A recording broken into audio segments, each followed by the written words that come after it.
வந்து திருவாரூர் மாவட்டத்துல திருத்துறைப்பூண்டி அப்படிங்கிற ஊர்ல இருக்குங்க. இங்க என்ன தல சிறப்பு, இங்க இருக்கக்கூடிய தெய்வம் என்ன அப்படின்னு பார்த்தோம்னா பிறவி மருந்தீஸ்வரர் அப்படின்னு சொல்லுவாங்க. இங்க அம்மனோட பேரு பிரகன்நாயகி. அது மட்டும் இல்லாம பெரிய நாயகி அப்படின்னும் இவங்கள சொல்லுவாங்கங்க. இந்த தலத்தோட பெருமை என்ன அப்படின்னா மருத்துவ கடவுள்கள்னு சொல்லக்கூடிய அஸ்வினி தேவர்கள் இங்க வந்து வழிபட்ட தலம்ங்க. அது மட்டும் இல்லாம அஸ்வினி நட்சத்திரக்காரர்களுக்கு பாருங்க, பொதுவாகவே அவங்களோட உடல்நிலையை வந்து ஹீல் பண்ணிக்கிற குணம், அதாவது சரி பண்ணிக்கக்கூடிய குணம் அவங்களுக்கு இருக்குங்க.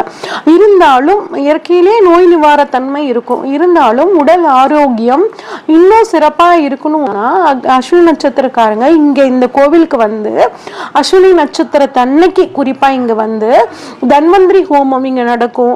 அது மட்டும் இல்லாம சனீஸ்வர ஹோமம், செவ்வாய் பகவானுக்கான ஒரு ஹோம பூஜை